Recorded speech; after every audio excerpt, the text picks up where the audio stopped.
We're recording. Okay. How's it feel? Excited. Excited. And nervous. Okay, you're going to do great. Here we go.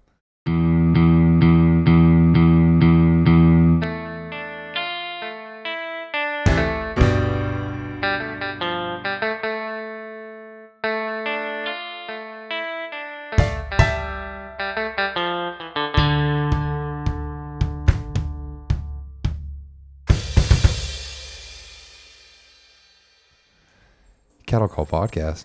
Got a great new guest. Morgin Tucker is with me. Morgan, how are you? I'm good. How are you? I am great. Thank you for having me. Of course. We love having you over here. Man, we just had a nice, 2-hour wine night. Yes. A lot of catching up, a lot of conversation, a lot of great wisdom from you and Alex, sisters. First podcast, huh? Yes, first podcast. How does it feel? I'm slightly intimidated. Slightly, man, out of all the stuff that you've gotten to do the last couple of years. I know, but it's always like those new things, you know, like when you do something new for the first time, you're like scared. Right. And you're nervous. But then after that, it's fine. After that, you're good. It's I always think about when I played football. You're like, I was a quarterback. So you always thought, okay, I'm jittery. You would be the quarterback. No, that way back in the day. But it's like, once I get that first snap, it's like all your nerves are gone. Once you start rolling, you're like, okay, hey, we've done it a million times. I'm just talking to a friend. But yeah, once you get that first snap, you're like, all right, let's just get it done. There's a lot of action here, I see. Morgan, let's learn about who you are. Okay. Who are you, Morgan? Okay. How would you define yourself? How would I define myself? Okay. Well, right now, I'm kind of, I want to say in a waiting period. So it's like, so I recently just like got back from Indonesia, which I'd been there for, I think it was almost 2.5 years. Actually, it's a funny story. So in the beginning, I like wanted to move away from Memphis, but I was trying to shoot for Chicago instead because like I really loved Chicago. Like I love the city. I had like friends. I mean, not friends. I had family that lived like right outside. So I was like, I wanted to get out of Memphis. I love Memphis, by the way. Love it, adore it, everything. I wasn't raised here or anything, but it is home. Right. And then I was trying to shoot for Chicago, and then by a surprise chance, I ended up in Indonesia. Oh, you barely missed it. Yeah. So when I told people that I was leaving and I was going, they all thought, because I had tried so hard to get to Chicago. So when I told them that I had gotten a job, I was moving away, you know, they were like, yes, like I can't wait to see you in Chicago. And I was like, oh, I'm not in Chicago. I'm much further. And so, you know, they're like, basically trying to think of like all the like the furthest places you could go in the States. Yeah. And I was like, I'm not even in America. Yeah. So keep guessing. So that's when it threw everybody off. So, but now, you know, like that adventure is kind of, I don't want to say closed. It's to be continued just because of the situation. Right. I am trying to go back overseas. I'm not gonna lie. But that probably won't be happening for anytime soon. So, and so like now I'm here, I'm home, I'm enjoying, you know, like friends and family, catching up. But it definitely is, like a waiting season right now for me, which I'm not gonna lie, I like don't really like it. Really? No, I'm like the kind of person that like has to have something. Like in the beginning, I liked not having anything, like the free time, but I definitely like need something to do. Right. Like today, literally all day, I like just literally cleaned everything. I meant to clean like a section. Like I cleaned the kitchen because I knew that we were going to be in here. Right. But then it went from the kitchen to like the bed. Like I went to like the rooms, the living room, the bath. I went everywhere. Good for you. Yeah. But it was just because I wanted something to do. So. Man, so you're staying busy. And what were you doing in Indonesia?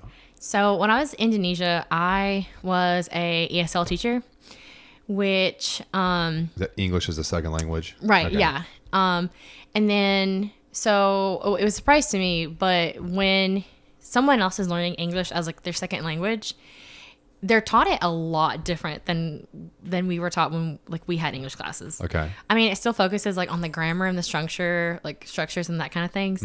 But you know, like I can remember when we had English classes, besides like the literature, you know, when you get older, it turns into literature.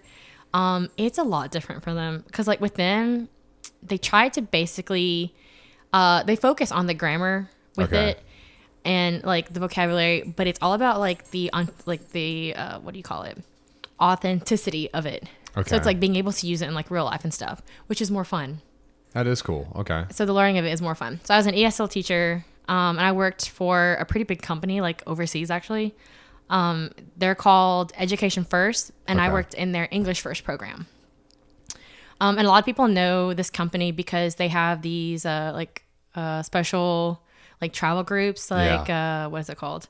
Ultimate College Break Trip, but I think it changed to something else now. Okay. But I had a friend who actually did it. One of my really close friends, Sloan, did it, and that's the only reason I knew like what this company was because of her and her now husband. Because in the beginning, honestly, if I had never known what it was, like I would have been really sketched out about moving that far away from everybody.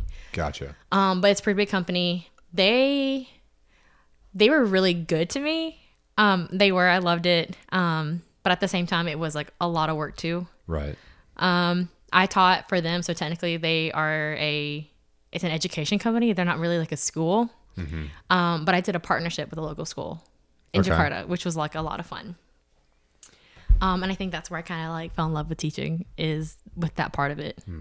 It was more work, but that's where it like started. So did you ever think you'd do education? No. What was your major? My major was history, and then before that it was like business. Oh wow. I don't remember why I was going into business, but I changed it to history just because I just really liked I'm just like a history buff, so like I enjoyed it, and I think at that point I was just like, I'm just going to do something that I like and then figure it out. But I actually have a journalism minor also because I thought I was going to go into journalism. And You're hitting everything but education here. Yeah. No, never. Education did not cross my mind at all. And then the only reason it did was because when I got that opportunity, because I had always wanted, so like obviously, you know, like I'm part Indonesian. Right. Alex was on here before. But I had always wanted to go to Indonesia like as an adult. Because we used to go when we were like younger, but then like after our dad passed away, it was like really different. And so I think the last time that we were all there, like as a family, I was like 10 years old. And when I like had graduated, I had planned on going myself, but obviously life happens, you know? Right. And so that was something that like I always wanted to do. So as I was like applying for jobs, I saw a position that was open in Indonesia. And at that point, I was like, I don't really have anything else to lose, you know? But it turned out well for me. Did you want to live over there? When you thought about going back to Indonesia, or you just wanted to go visit it as an adult? So in the beginning, I wanted to go and visit it just like as an adult, and obviously like have the experience to basically go to the really like popular places there. Like I think a lot of the times when people think of Indonesia, the only thing they know about Indonesia is Bali. Because it's like this very like... or if you look at it, it's a really like glamorous place to be. And it is. It's one of my favorite places to go to. I feel like you're always there. Yeah. I was always there. So I love the beach. So I was like, I'm going to go to Bali. Because obviously when I was in Indonesia, it was affordable to go to Bali. Right. Versus like if we were to go here in the States, go to Bali, it would probably cost an arm and a leg. But no, I like never had intended to live there. But then again... at that time, I just like really wanted to get out of Memphis. I felt like trapped in a way, I guess, just because I was kind of like comparing myself to like, you know, like what my friends have done and like what I had done. And at that point, I wanted like a career or a job that could get me like a lifestyle to like travel, because that's really just what I wanted to do. Travel. Okay. I mean, even like now, if I could find something that allowed me to travel for work or just gave me the option just to travel, I would do it. But I had never thought about teaching until I saw that. And like, again, I was like, I don't have anything to lose. And so it gave you the ends to live in Indonesia. Right. And teaching, which is something I had never considered until that point. Okay. Were you like scared at all to get into something like teaching? Or was it like, oh, I'll learn, I'll be fine? So in the beginning I was like, I'll learn. And it's gonna sound bad, but I was like, how hard could it be? Which it is hard. I will say to all the educators out there, I appreciate you. I like understand. But in the beginning, I was kind of like, I don't have any experience. Like I've had experience working with kids before. But I was kind of like, I'll just learn. I'll figure it out when I get there. And I made sure to tell them like I've never had any kind of teaching experience. And set the bar real low. Yes, I just wanted them to know. So like, because my thing is like, I would get over there and they would realize I never had any experience and then send me back. And just, Memphis, right. And just with my pride, I could not let that happen. But so I made sure like they like knew. And so they were like, that's fine. They're like you'll be trained. And so it was like 2 weeks and a lot of basically like observations and I mean, eventually when it came down to it, like I just kind of had to go with it. Obviously, like it took me like a second to like figure it out. But I ended up loving it. And I was pretty good at it too. I mean, I even came back home and I even gave Alex English lessons. Wow. So, but I did enjoy it. I like fell in love with it. But it was with like the partnership school that I did when I realized like I really did like there was a possible career in it, which I still think there is. But obviously it's kind of like late into the school year for me to try to. Mm-hmm. Okay. So what's one of the most like stark differences between the way we're taught English over here and the way that you taught English over there? So obviously like for them, the one thing that like we taught them, where I feel like if you're going to learn English as a second language is you want to teach them the things that they will be able to use in everyday life. Mm-hmm.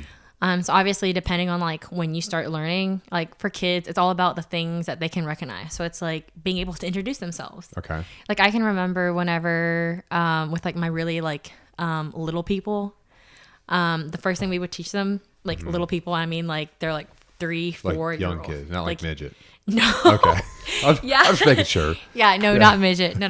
They're like 3, 4 years old, you know? The first thing that you teach them is just be able to like how to interact like in English. I can remember coming in and meeting some of the kids that I had and they would be scared of me. Like they would look at me and they would like not say anything to me. Some of them would cry and obviously like that's really intimidating, especially like because like they don't know English at all. Like you were literally there to teach them English. And so like with them, it's being able to introduce themselves. So it's like, hi, I'm Miss Morgan. And we're like, how are you? And, you know, it's just being able to say like, I'm Isaac. I'm happy. I'm sad. Just being able to have small interactions. And then you start teaching them like kind of like interest things. So it's like being able to recognize toys, colors, kind of like that. And then you start building up. Okay. And then obviously with like the older kids and stuff like that, it's still kind of like vocabulary based, but it's more of like language, like words that they can use to help them.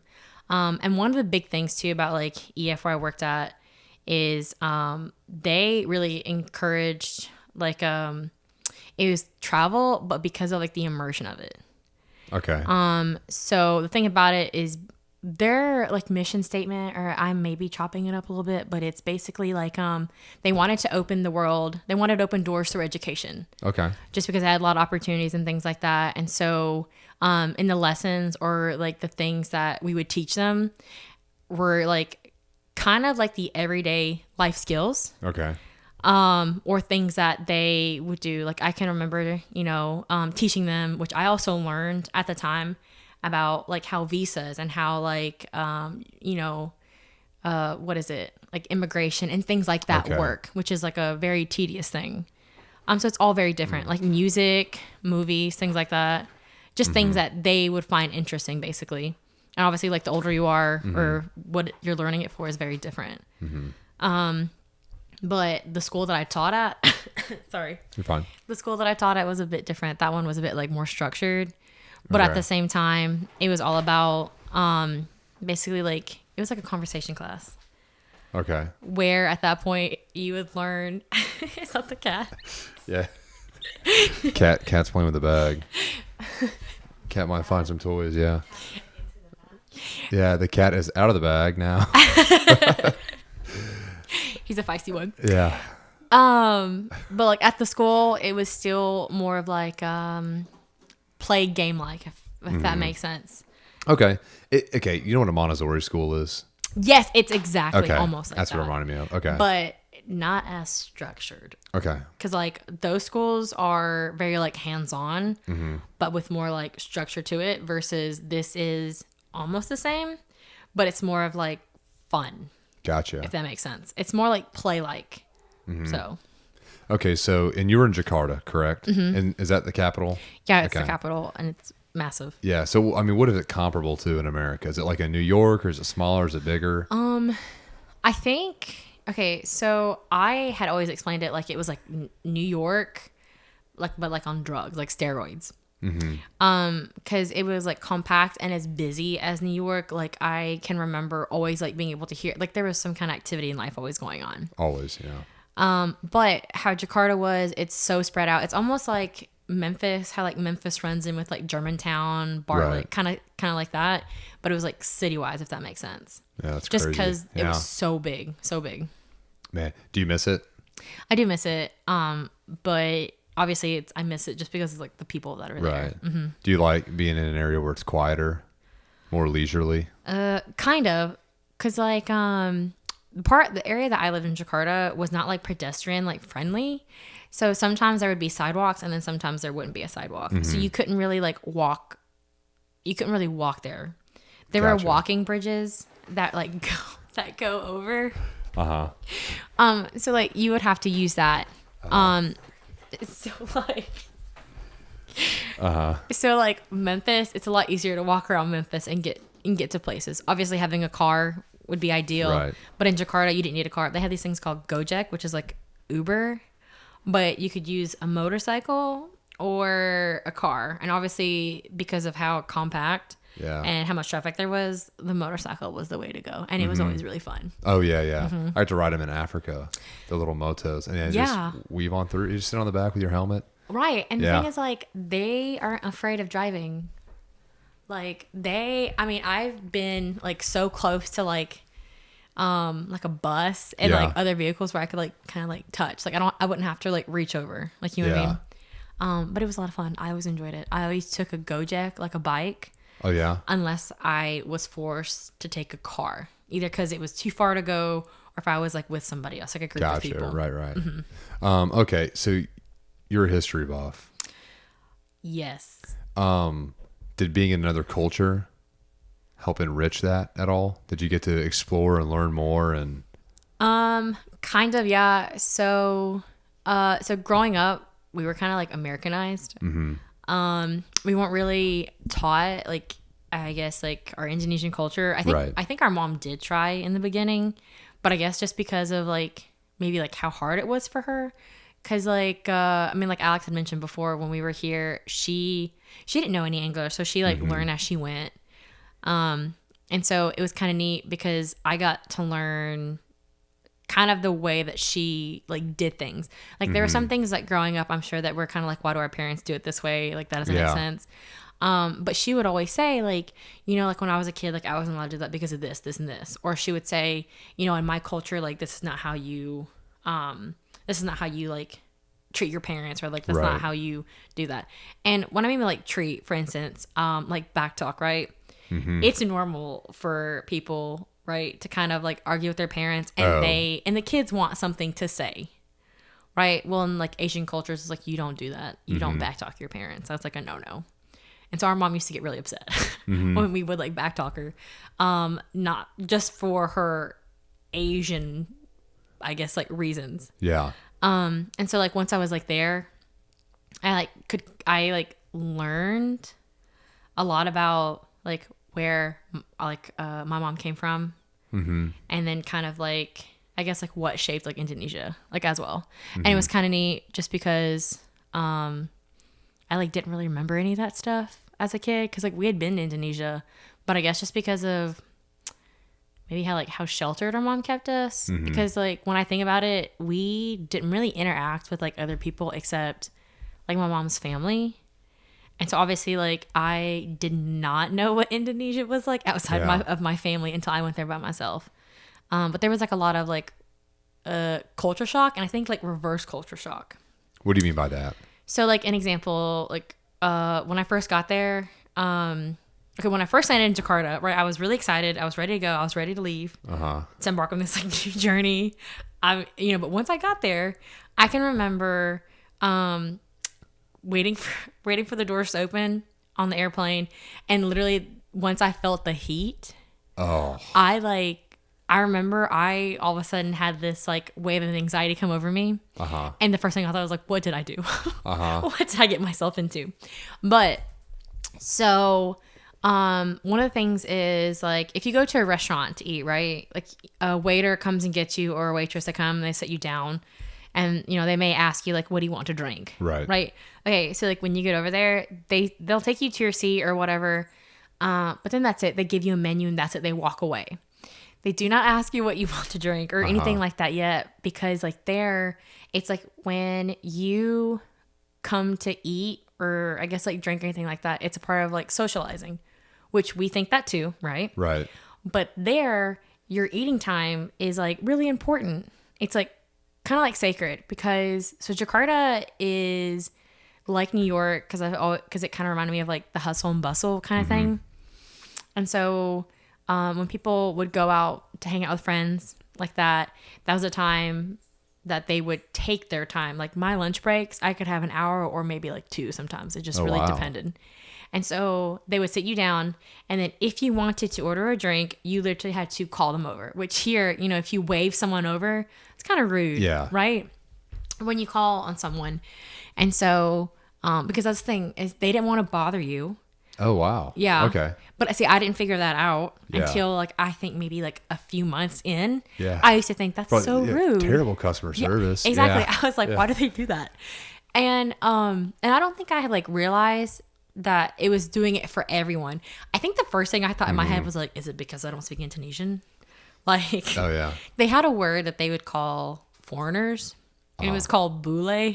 Bule? Bule. And does it just mean foreigner or does it mean like American or what? It meant foreigner. Or it meant like white person, depending on like the context of like how they use it.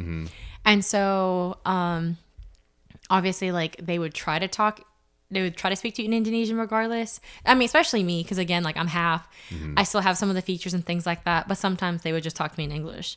But I would always catch them saying like bule, bule. And I'm like, that's offensive to me. Like I was always offended. But yeah, you'd have to call them over. You're like, hey, mas, which just means like kind of like Mr. or like sir, but like in an informal kind of way. Okay. Yeah, and so you would literally have to call them down. Like, yeah. Man, that's weird. It is. I felt really bad. And then I can remember when I came back to America and then the waiter kept coming to me. I'm like, what is this problem? Yeah. Let's enjoy our food, man. Exactly. No, I can remember the first time I came back, me and Alex were going somewhere and this guy kept popping up and I just stopped talking and I'd look at him, kind of like, what are you doing? Did you ever pull a chair up to the table and sit there? And you ever had those waiters or waitresses with like they'll pull the chair up and like sit at your table and take your order? You ever had that? Not in Indonesia. I was gonna say not in Indonesia. I mean, like in this, I think here, like maybe a couple of times, but it's very rare. Yeah. But yeah, I mean, those were friendly, but no, he did not do that. He literally was just like, hey, you girls okay? And obviously, like, I took that as like, that's rude. Why are you coming here? Yeah, now you're all Indonesianized or whatever. Yeah. So like I had to like readjust like when I came back. Okay. Now, did you spending so much time in Indonesia change your relationship with your mom at all? It did actually. Yeah. So when I like came back, I mean, our mom has always like talked about like her childhood. She like shared stories with us, things like that. But when I came back, she just got so excited because now it was that she had someone else who could share the things that she had like loved growing up. You know what I mean? And even like now, so like right now I am going like back and forth from Lexington and Memphis to stay with like my mom and with like my sister so I can like visit everyone. Right. But I know I've seen like another side of her. So she's gone past kind of sharing her like childhood stories to now asking like, oh, when you were there, like, did you do this? Or like, did you see that? And like, I'll tell her and then I can just see like how excited like she gets because like now cool. I have something that I can share. Like we have something in common. And I know like a little bit of the language as well.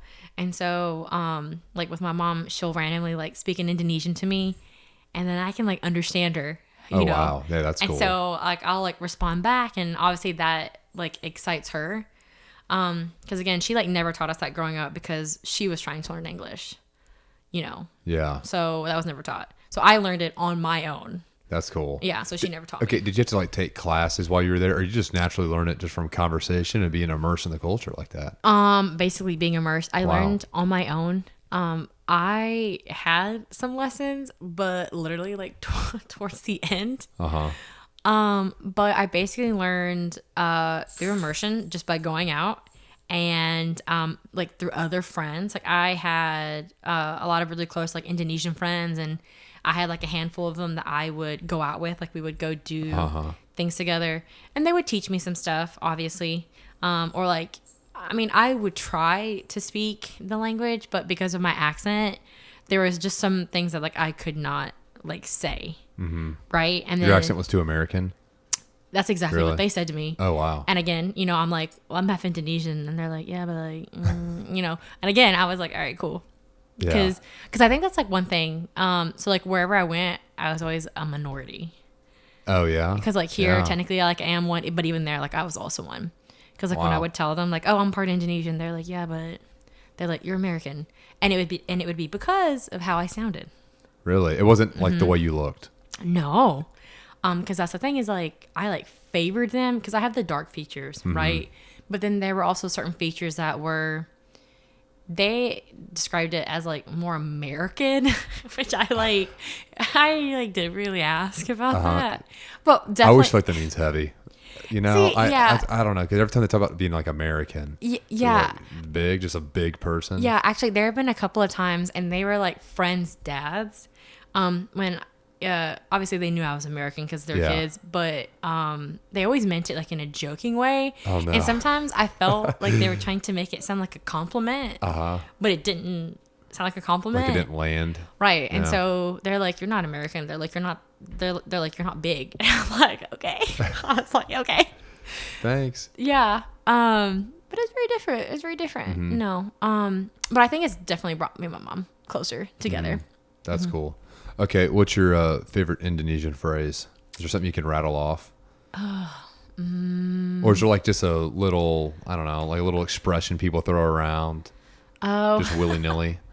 Yeah, so there's this thing. It's like a word. It's not even like... Okay, so for example, like, you know when, let's say that you maybe bump into something, okay? So you know how most people are like, ow, ouch, or something like that, right? So there's a word that they like to say for a lot of different things. And it's like, adu. Adu? Adu. Adu. And what do you say it for? It's like if something like happens, let's say that like I drop my phone, I'm like, adu. Really? Or maybe, I don't know, I see you doing something and maybe like you fall or you hit something, I feel like, I do. Like they say it for anything. And then another one, and I don't think it's Indonesian, it's Asian, but they called it like Singlish, like it's Singaporean English. Okay. But it's like it's like a, what do you call it in English? I don't know, but it's like an end phrase or something. So for example, like you would say, okay, yeah, I'll see you over the weekend, yeah? Or something like that. Something something random. They would say la. La. La.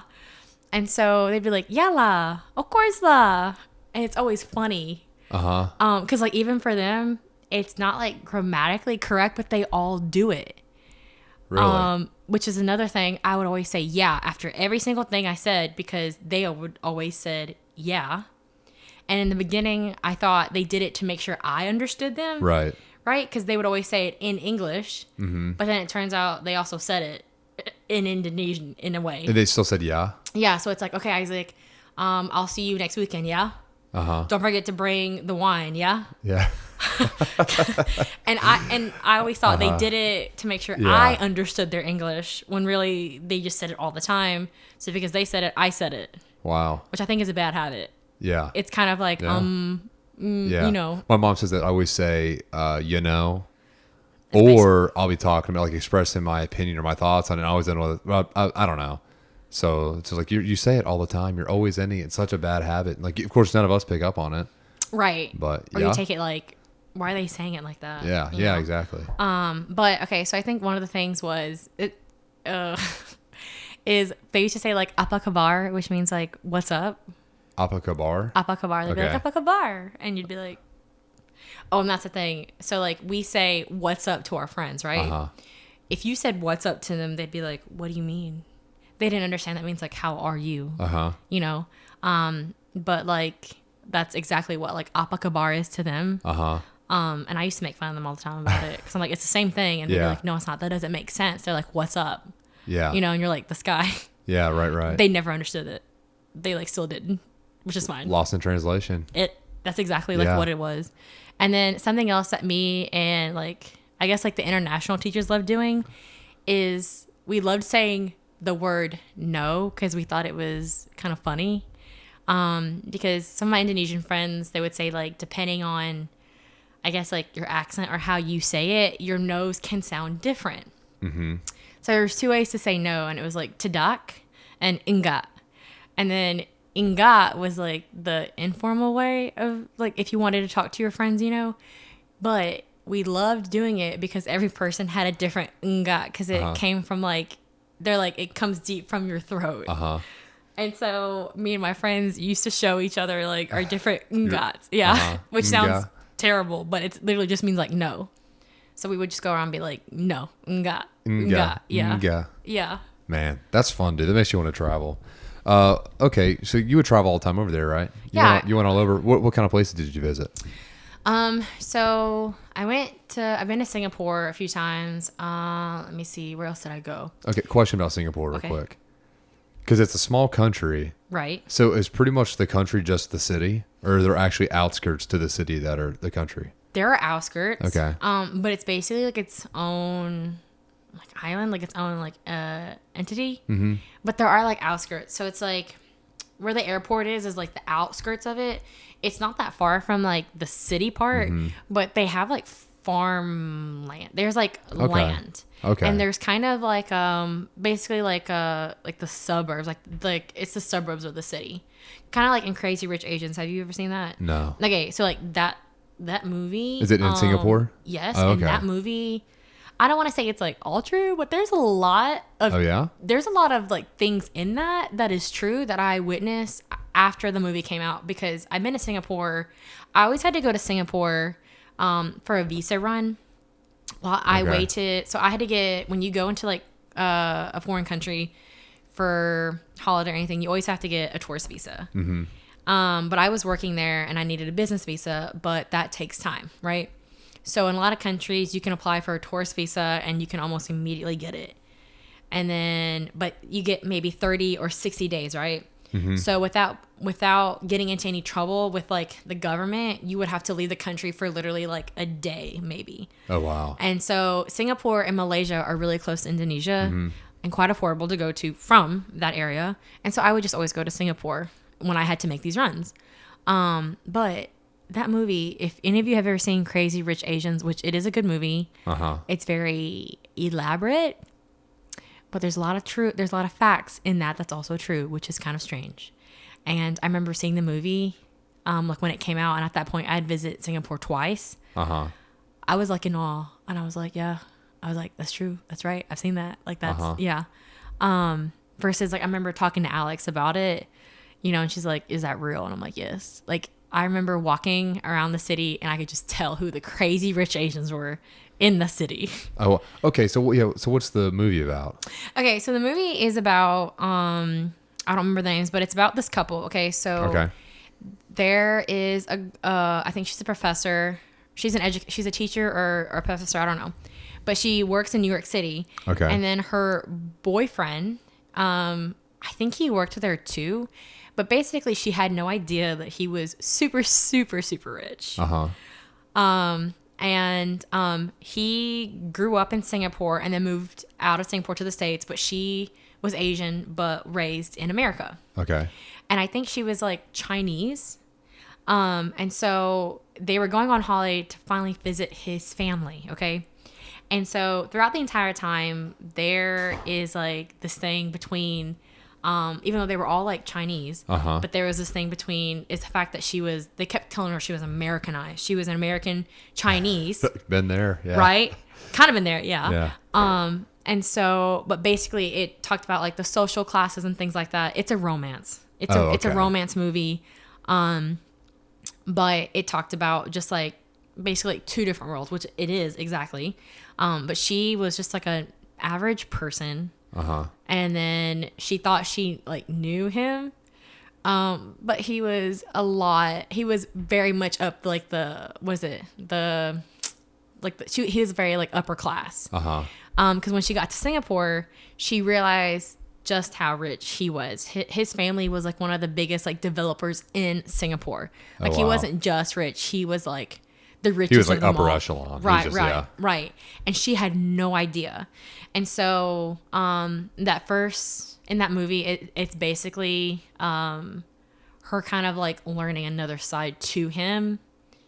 And then like, I guess like I don't know how to say it, because like I don't want to step on any toes or anything, but I guess it's just like the Asian culture like itself. Because she always thought that she was Asian. Right. I think until she like got there, and then she saw his family.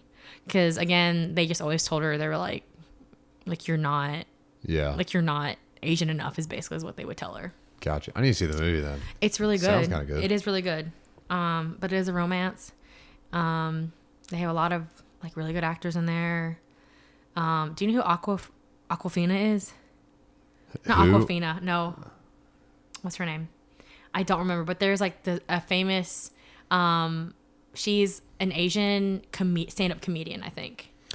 Oh. You would know who she is. She's got like. It's not Wong, is it? What's her name? No. It's. Ali Wong is who I was thinking. Not her. No. It's not her. It's an Asian comedian? Yeah. Woman? It's like Aquafina. No. It's a man? No, it's a woman. Hold on. Let me see. Oh, dude. Aquafina. No, it is. It's Aquafina. It's this girl. That's not spelled how I thought. I don't know her.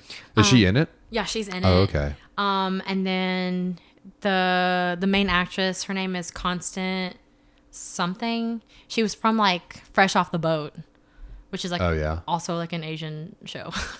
Fresh Off the Boat? Yeah, I actually used to watch that, and there were some things that I was like, that's an Asian mother. Like she was in that show, she was like a really Asian mother.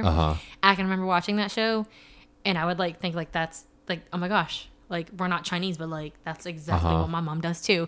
Okay, like for example, I'm gonna tell you something Asian. So I'm Let's see, dude. Love to learn. Let's see. I'm like both. But okay, so we had a dishwasher at our house, which most houses here do have a dishwasher, right? Okay, but for the longest time, our mom made us hand wash these dishes. Okay, she wouldn't let us use a dishwasher, and she would always say like, "Oh no, like don't do that, whatever." And would ask her like, "Why can't we just like rinse it and put it in the dishwasher?" And she's like, "It's better if you just hand wash it. Like it's not a big deal, whatever." And I don't know. And then like I remember after watching that show, the mom kept telling the kids that the dishwasher was broken. It was like one excuse after the other, which is kind of like what our mom did. And then I just remember watching that, and I was like, "Oh my god, they're all the same." Yeah, and I was like, all moms are the same. Well, I was like, "Is that an Asian thing?"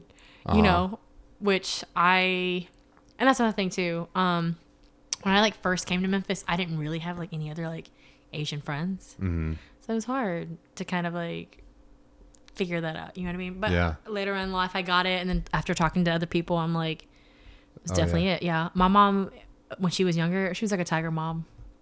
What do you mean by that? She was like very like an actual tiger, you're saying? No, like what's a tiger mom? I can remember like when I was like in elementary and high school, like if I had studied for a test and I got like a 90 or like a 96, my mom would be like, "That's not good enough. Get a 98 or 100." And I'd be like, "I studied really hard for this." Yeah. I think math was like one of my worst subjects. It really was.